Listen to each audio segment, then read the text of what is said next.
Today we're talking about how to get visible abs, one of the ultimate physique goals for so many men out there. But the truth is, very few have the patience and the strategy to actually ever get there. It's not super complicated to get lean enough where you can see very noticeable and well-developed abs.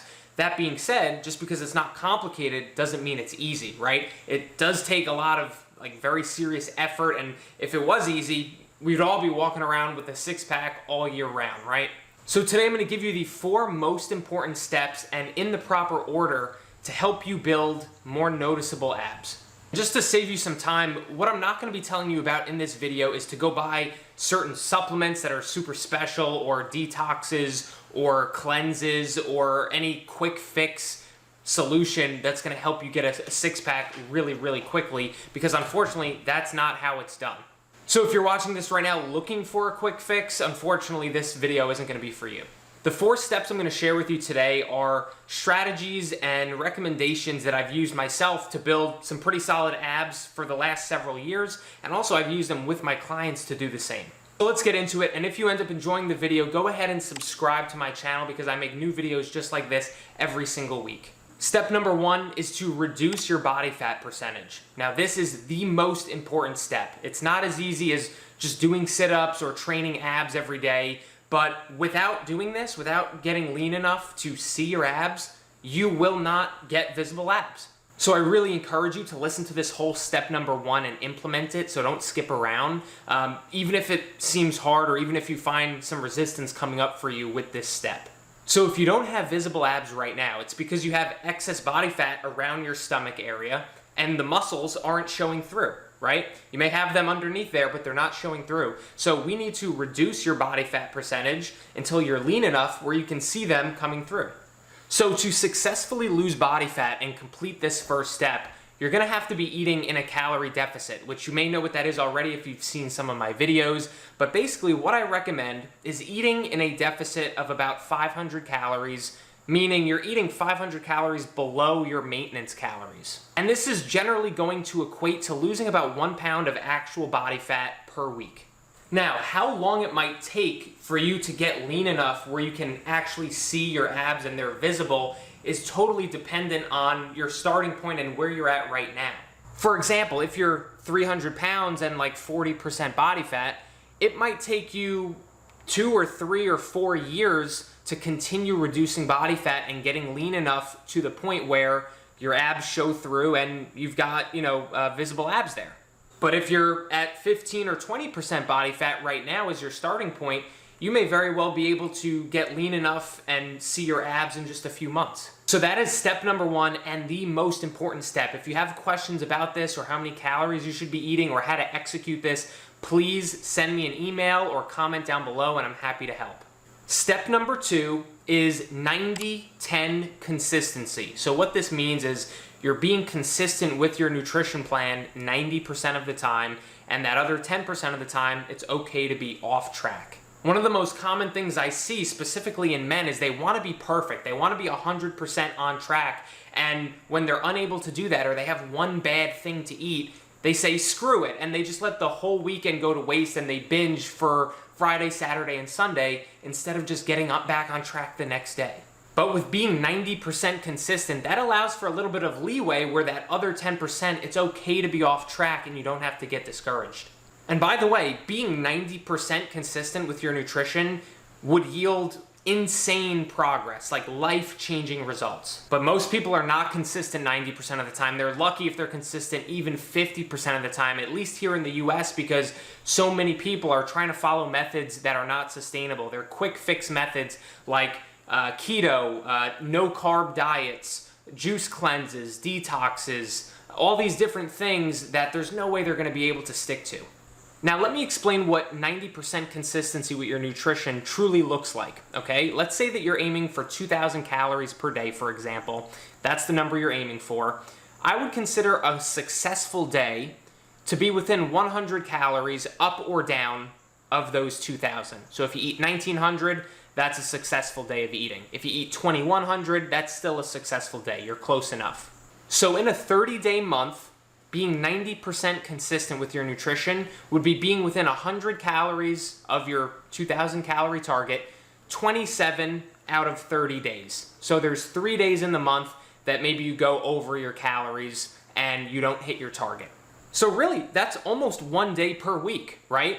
And in my opinion, that's pretty fair. That's not asking way too much. That's not asking you to be perfect. You get almost 1 day a week where you can go over your calories. And I would consider aiming for 90% consistency someone who's taking their fitness very, very seriously. Like maybe not someone who's competing in men's physique or bodybuilding, but someone who's kind of close to that. A lot of the clients that I work with are really busy guys. They have goals of getting in great shape, maybe around 10 to 15% body fat. And I generally recommend between 80 and 90% consistency, maybe around 80% when they're in a more flexible period or phase, and 90% when they want to go really hard at it. And if you have, extraordinary goals of having visible abs, something that very few people achieve out of the entire population, I think asking for 90% consistency and allowing for 10% of being off track is extremely fair, and it's not a terrible sacrifice to make. Not to mention, this journey doesn't have to suck, right? Even the 90% of the time that you're on track and you're hitting your target calories, we'll use the same example of 2,000, that doesn't have to suck. You can still include foods you enjoy. You can still squeeze in some treats here and there within your daily calories and make it more enjoyable. Step number 3 is consistent strength training. So I highly recommend following a well-balanced and structured workout routine at least 3 days a week that's going to allow you to progress over time. And ideally one that's set up by a professional specifically for you. I'm not talking about P90X or random YouTube workouts or Instagram swipe workouts or a free app that you downloaded that has workouts on it, or even like group fitness classes like boot camp classes or stuff like that that's made for the masses. Something that is built strategically for you, your current fitness level, where you're at right now, working towards the goals you want, that has the proper amount of sets and reps and isn't neglecting any particular muscle groups. This is going to help you get stronger, build some muscle, improve your metabolism so that you can burn more calories throughout the day and do it more efficiently, and also improve your body composition, which is basically the ratio of fat mass to muscle mass that you have. And if you aren't consistently strength training, I'm not confident that you're going to build, strong and well-developed abs. I'm just not. How many people do you know who only do cardio or only do endurance exercise that have really well-developed six-pack, right? Like, not many. Step number 4 is your ab training in regards to frequency and tempo. So I'm going to explain exactly what all that means and the optimal way to train abs. But first, I just want to make it clear that this step is not even close to as important as steps number 1 and steps number 2. The truth is you can get visible abs without doing this step, without training abs at all. And I pretty much did it. When I was training for my men's physique competition a few years ago, my coach had me training abs once a week, and some weeks I even forgot to do it. So I had pretty solid abs, and I wasn't even training them. Now that being said, through my own experiences, I do believe that training abs effectively and the right way can help grow them, right? Help grow your muscle like any other muscle, and can help them be more visible and, I guess, predominant when you're already at a lower body fat percentage, like under 15%. So let me be clear. What I'm not saying is that you should never train abs if you're over 15% body fat. You can absolutely train abs at 20, 30, 40, 50% body fat. You're just not going to notice the improvement in your abs until you get down to a lower body fat percentage. So here are the 2 key points in training abs to make it as effective as possible, in my opinion. So the first one is frequency of training, right? So how often you're training your abs. And what I found is that between 2 and 3 times per week seems to be the sweet spot for me and for most people as well. Of course, I've had some people doing it 4 times a week. I've had some people doing it 1 or 2 times a week, but 2 to 3 seems to be a good spot, and it shouldn't take 30 or 45 minutes just to train abs, right? If you're doing that, you're likely doing way more than is necessary, or you're just not training hard enough in those first few exercises. Just doing 2 or 3 ab exercises for like 3 or 4 sets each and really making them challenging. You could do that in 10 minutes or 15 minutes, and what I do is I generally throw them in at the end of a full workout session. The second key point when training abs is to use a slow and controlled tempo. I wish I was exaggerating, but every single day in the gym, I see people doing bicycle crunches or sit-ups or leg raises super fast to show how many reps they can do, and they're going so fast that they're not properly targeting the abs, and they're probably not even fatiguing the abs and putting them to work properly. I think to myself, like, what is that even accomplishing to just do that? Yeah, I could do that all day long and my abs would still not be tired.